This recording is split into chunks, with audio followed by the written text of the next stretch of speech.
Bro, gue mau mulai dari tempat paling suci buat orang kota, warteg pinggir jalan yang kipas anginnya bunyi kriat-kriat kayak doa orang miskin dan menu di kaca itu udah kayak pameran ekonomi mikro.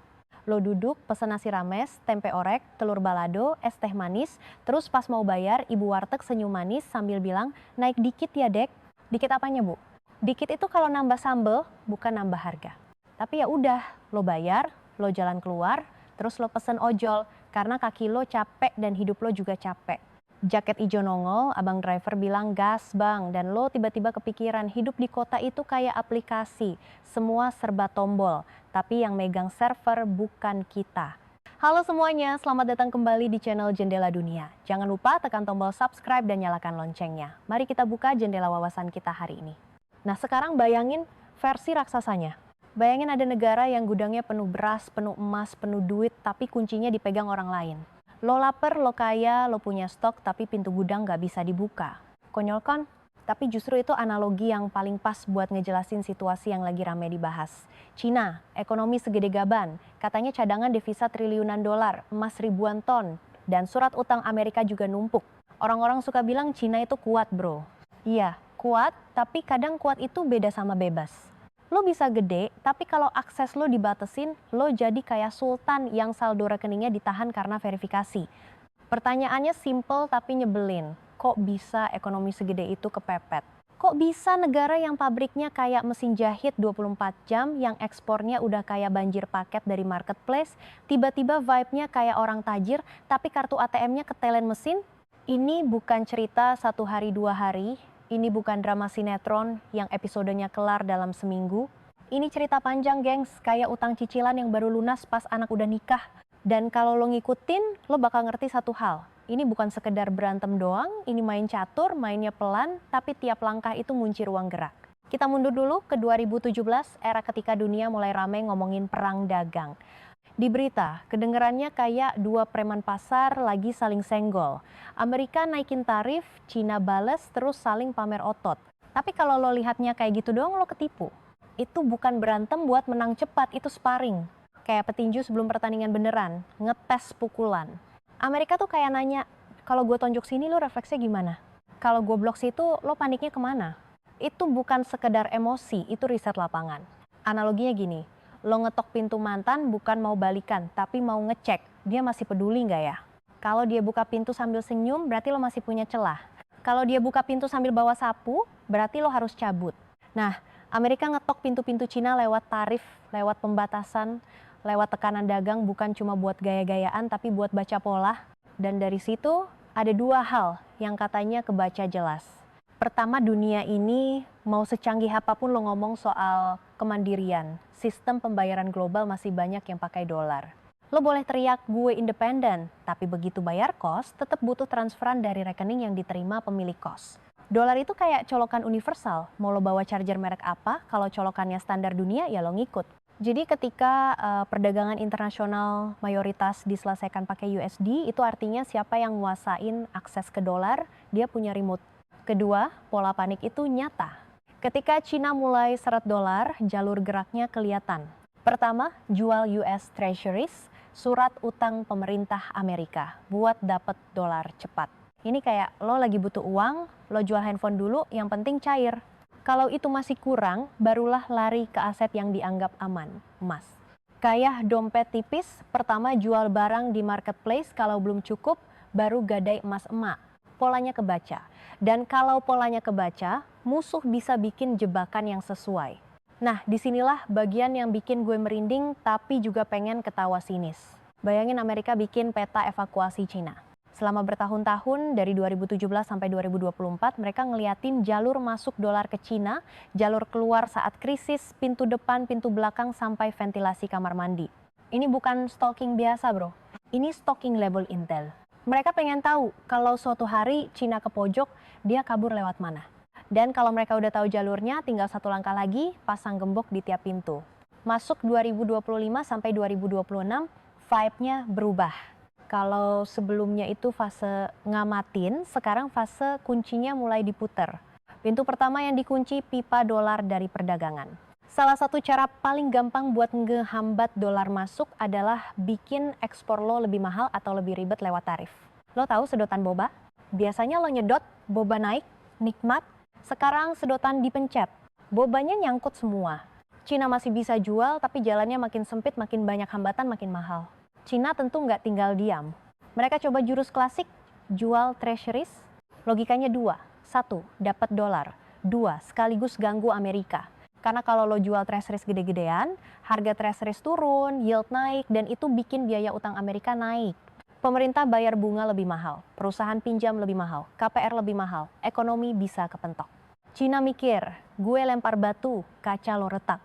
Kedengerannya masuk akal kan? Masalahnya, catur itu bukan cuma soal angka lo, tapi juga soal angka balasan. Plot twistnya, Amerika udah siap. Pintu kedua adalah bikin demand treasuries disangga dari banyak sisi. Jadi ketika China lempar barang obral, yang ngantri beli bukan cuma emak-emak. Ini satu dunia join live shopping. Ada negara lain yang beli, ada investor global yang tetap butuh aset aman, dan yang paling bikin kepala nyangkut adalah munculnya sumber permintaan baru lewat dunia stablecoin. Bayangin, stablecoin itu kayak dolar versi digital yang nilainya dipatok 1:1 sama USD. Nah, kalau regulasi mendorong penerbit stablecoin buat nyimpen treasury sebagai cadangan, artinya makin banyak orang pakai stablecoin, makin banyak treasuries kebeli. Jadi, Cina mau jual, pasar tetap ada yang nampung. Senjata dipakai, tapi musuh nggak tumbang. Efeknya ke Cina jadi nyesek. Mereka ngurangin amunisi treasuries, tapi Amerika nggak goyah. Lo ngancem putus, dia malah bilang oke. Lah yang nyesek siapa? Di titik itu, tinggal satu pintu, emas. Ini last escape route, jurus pamungkas kartu terakhir. Kalau dolar seret, treasuries nggak mempan, ya udah emas. Tapi emas pun ternyata punya satpam. Ini bagian yang orang awam suka skip, padahal penting. Emas itu bukan cuma benda kuning mengkilap yang bikin orang FOMO pas harga naik. Emas bisa jadi uang kalau lo bisa jual dengan lancar dan diterima pasar global. Dan pasar global itu punya standar, punya sertifikasi, punya lembaga yang jadi semacam cap resmi bahwa emas lo layak diperdagangkan. Analogi paling gampang, lo bawa iPhone, tapi nggak ada invoice, nggak ada box, nggak ada bukti asal. Orang bakal nanya, ini iPhone beneran apa hasil temuan? Bukan berarti barangnya palsu, tapi tanpa bukti yang diakui, transaksi jadi seret. Emas juga gitu. Tanpa sertifikasi yang diterima, emas lo bisa jadi emas yang susah dijual. Dan sejarah udah nunjukin kalau sebuah negara kena pembatasan sertifikasi, emasnya bisa numpuk tapi jadi pajangan. Kayak motor bagus tapi STNK-nya hilang, mau dijual? Ribet. Mau dipakai? Takut kena tilang. Video yang lokasi tadi ngasih contoh bagaimana ada negara yang emasnya tiba-tiba susah masuk pasar internasional gara-gara sanksi. Nah, kalau wacana pembatasan sertifikasi emas mulai dibahas, pasar pasti langsung tegang.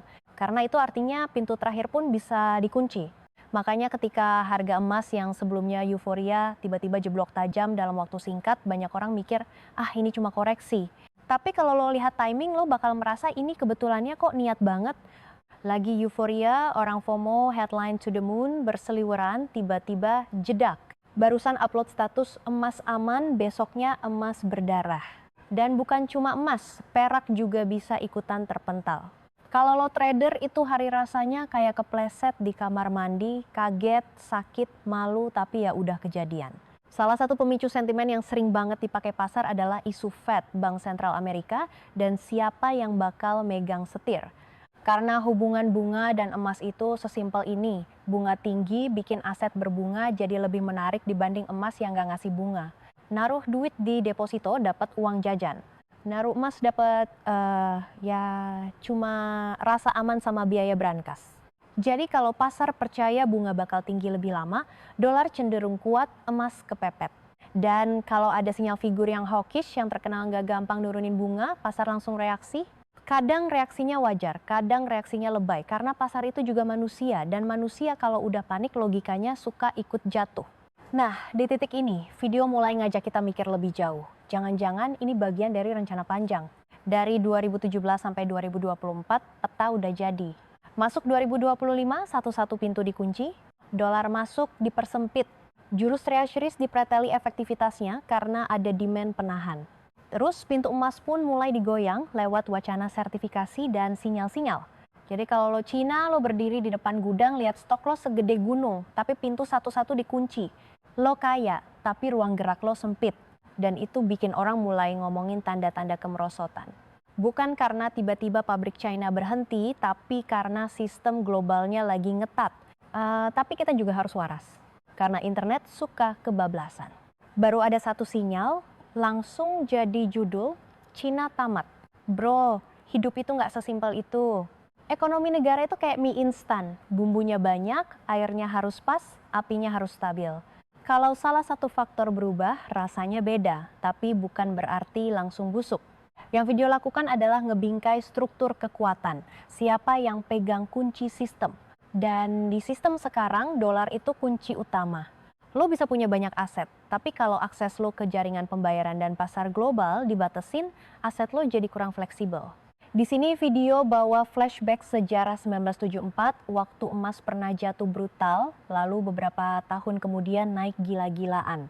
Ini cerita horor investasi yang selalu dipakai buat ngingetin orang, jangan remehkan siklus. Orang panik di puncak, jual rugi di bawah, lalu nangis pas harga naik lagi. Yang kuat bukan yang paling pinter, tapi yang gak gemeteran tiap lihat chart merah. Tapi video juga ngasih catatan, sekarang beda dari 1970-an karena beban utang Amerika lebih berat. Dulu utang relatif enteng, sekarang lebih berat. Jadi permainan bunga tinggi lama-lama itu punya batas.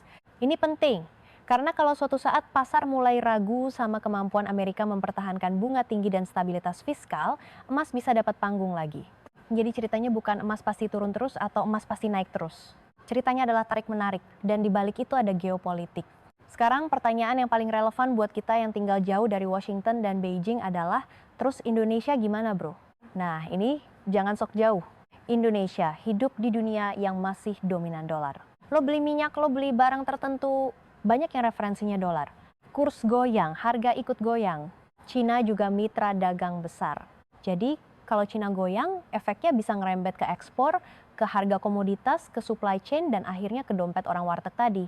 Kalau tetangga kebakaran, rumah lo mungkin gak ikut kebakar, tapi asapnya masuk, mata perih, napas sesak, dan lo tetap harus tutup jendela. Makanya jangan jadi korban headline. Bedain noise harian sama struktur jangka panjang. Lo jangan tiap ada breaking news langsung jadi investor dadakan kayak baru nonton tutorial push rank langsung ngaku pro player. Ekonomi global itu bukan game yang bisa lo menangin cuma karena refleks, tapi karena pemahaman. Lo boleh santai, lo boleh ketawa, tapi lo juga harus ngerti siapa yang megang kunci, dia punya leverage. Dan di cerita ini kunci itu bukan cuma satu. Ada kunci perdagangan, ada kunci sistem pembayaran, ada kunci kepercayaan pasar, ada kunci regulasi. Amerika mainnya bukan dengan otot doang, tapi dengan aturan dan institusi. Itu yang bikin banyak orang ngerasa, wah ini jebakan. Karena jebakan paling efektif itu bukan yang bikin lo jatuh langsung, tapi yang bikin lo pelan-pelan kehilangan pilihan, sampai akhirnya lo sadar lo berdiri di ruangan tanpa pintu. Tapi gue juga nggak mau ngajak lo jadi paranoid. Karena kalau semua lo anggap konspirasi, hidup lo capek. Yang gue pengen adalah lo punya kacamata kalau ada berita emas jeblok, lo jangan cuma lihat merahnya, tapi lihat konteksnya. Kalau ada berita tentang treasuries, lo jangan cuma lihat angkanya, tapi lihat siapa yang beli dan kenapa. Kalau ada berita tentang tarif, lo jangan cuma mikir kasihan eksportir, tapi pikirin aliran dolar dan jaringan yang lebih luas. Akhirnya, kalau gue rangkum pakai bahasa warteg, Cina itu kayak orang yang punya lauk banyak, tapi nasi dipegang orang lain. Amerika tuh kayak yang pegang centong. Lo mau seberapa lapar, lo mau seberapa kaya, kalau centongnya nggak di tangan lo harus nego. Dan nego di level negara itu keras bro. Nggak ada, maaf ya, aku nggak sengaja. Yang ada cuma kepentingan, timing, dan strategi. Jadi moralnya gini, di dunia ini yang bahaya bukan yang nggak punya duit, yang bahaya adalah yang duitnya banyak tapi kuncinya bukan di tangan dia. Dan buat kita sebagai penonton tugasnya bukan ikut panik, tapi ngerti permainan, supaya dompet kita nggak jadi korban gelombang yang kita sendiri nggak paham asalnya dari mana. Kalau lo suka bahasan ekonomi yang nggak sok kuliah tapi tetap nendang, lo tau lah, gas subscribe, like, dan tulis di komentar, kunci di tangan siapa bro. Sekarang gue ajak lo masuk lebih dalam tapi santai aja, jangan tegang kayak habis lihat tagihan kartu kredit. Lo tau nggak, banyak orang mikir cadangan devisa itu kayak tabungan biasa.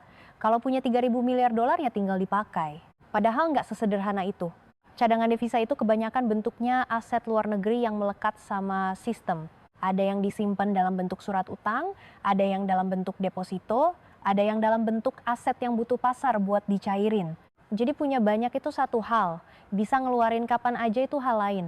Kayak lo punya lemari baju penuh, tapi semua bajunya seragam kantor dan lo lagi mau kondangan, banyak, tapi nggak cocok, dan kalau maksa ya malu. Terus orang juga suka salah paham soal jual treasuries. Mereka bayangin China tinggal klik tombol sell, terus dolar masuk. Realitanya pasar keuangan itu kayak pasar Tanah Abang tapi versi digital. Ada penjual, ada pembeli, ada harga yang dipengaruhi mood. Kalau lo jual kebanyakan, harga bisa turun. Dan kalau harga turun, lo juga rugi karena yang lo jual jadi lebih murah. Jadi di satu sisi, Cina pengen jual buat cari dolar. Di sisi lain kalau jual kebanyakan, dia nembak kakinya sendiri. Kayak lo jual motor butuh uang, tapi karena butuh banget, lo banting harga, akhirnya dapatnya jauh di bawah harga pasaran. Nyesek, kon. Makanya video itu menekankan bahwa Amerika bukan cuma kebal karena ekonomi besar, tapi juga karena ekosistem pembelinya luas. Jepang, Inggris, investor institusi, bank, dana pensiun, dan sekarang tambahan karakter baru di serial ini, perusahaan stablecoin. Nah, stablecoin ini lucu. Banyak orang Indonesia dengar kripto langsung mikir dua hal. Satu, cuan. Dua, scam. Padahal stablecoin itu lebih kayak alat pembayaran digital yang nilainya ngikut dolar. Orang pakai buat transfer lintas negara, buat parkir dana sementara, buat transaksi di ekosistem kripto, macam-macam. Dan ketika regulasi menyuruh penerbit stablecoin punya cadangan aman, salah satu yang dianggap paling aman adalah treasuries. Jadi, makin banyak orang di dunia pakai stablecoin, makin besar kebutuhan penerbit stablecoin buat beli treasuries. Ini kayak lo bikin uang mainan di tongkrongan, tapi biar orang percaya, lo taruh jaminan di belakangnya. Jaminannya itu surat utang Amerika. Jadi Amerika dapat bonus permintaan dari tempat yang sebelumnya nggak kebayang. Dunia kripto yang katanya anti bank, tapi ujung-ujungnya jadi pembeli surat utang negara banknya paling gede.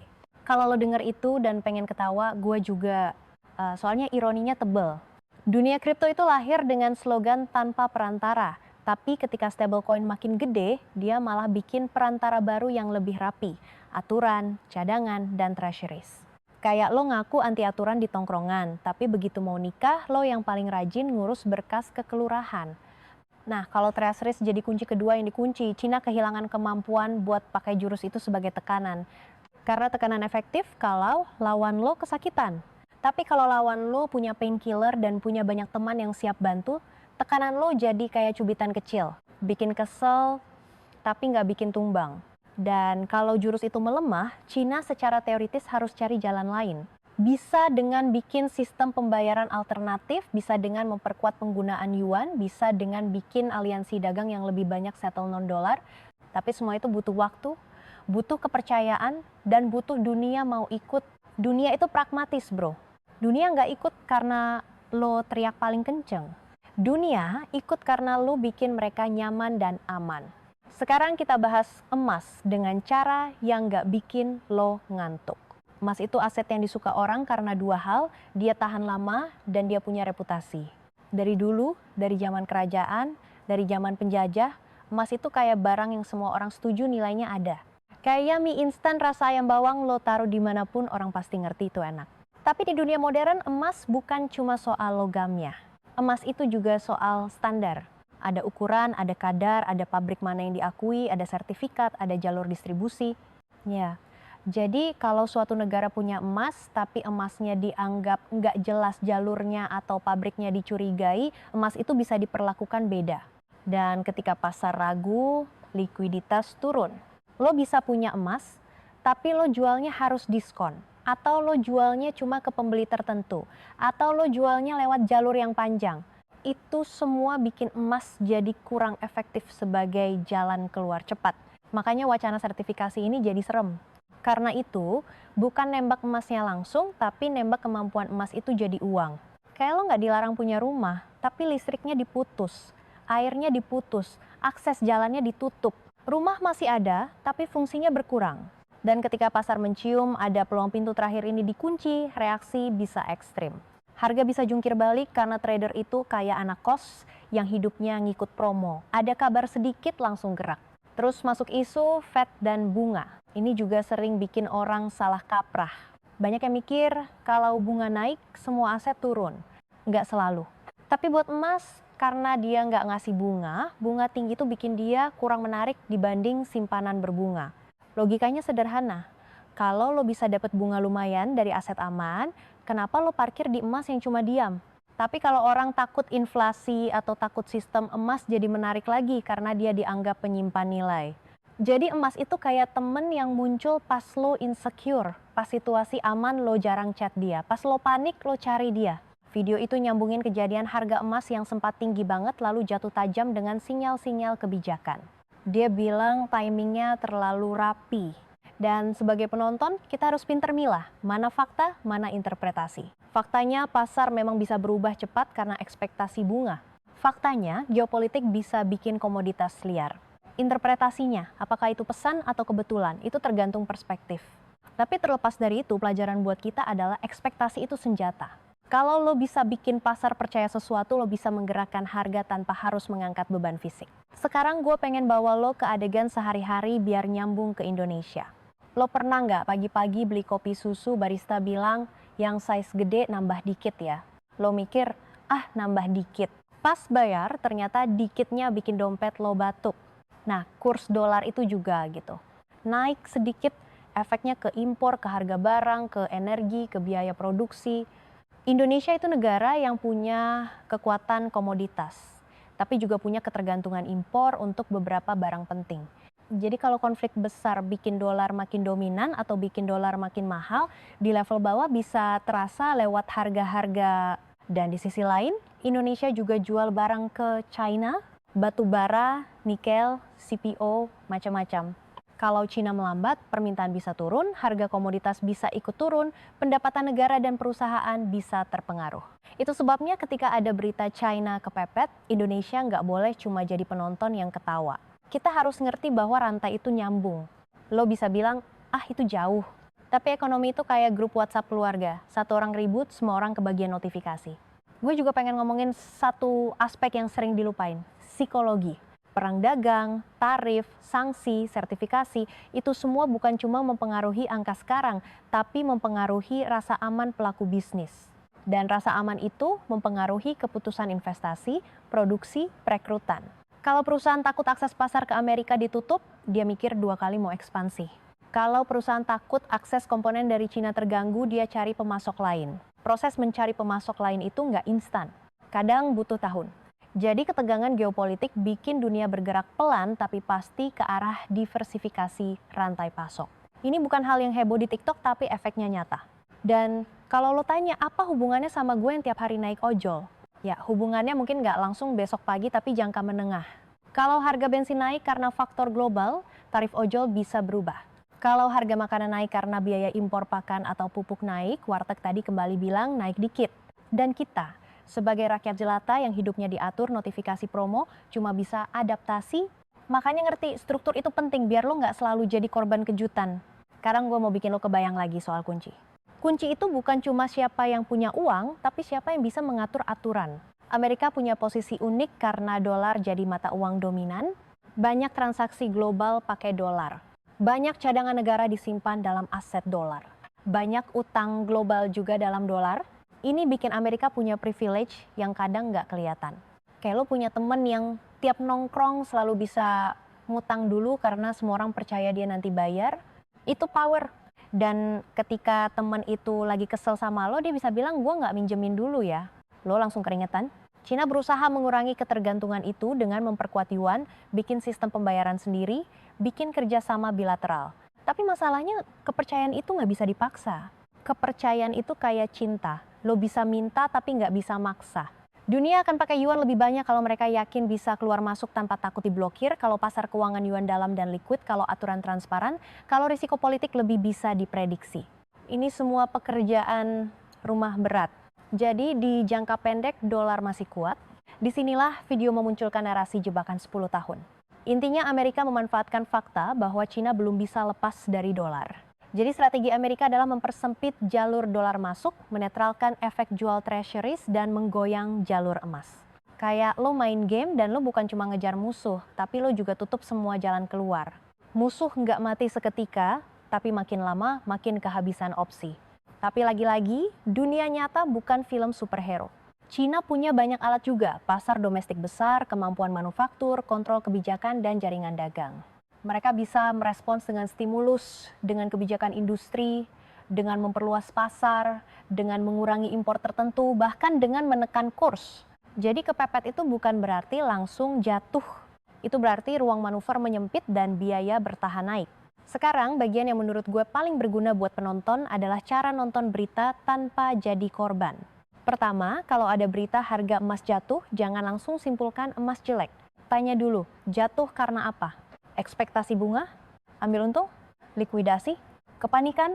Kedua, kalau ada berita Cina jual treasuries, jangan langsung simpulkan Amerika tamat. Lihat siapa yang beli dan apa efek yield-nya. Ketiga, kalau ada berita tarif, jangan cuma lihat produk mahal, tapi lihat jalur perdagangan, lihat siapa yang paling terdampak dan apakah ada substitusi.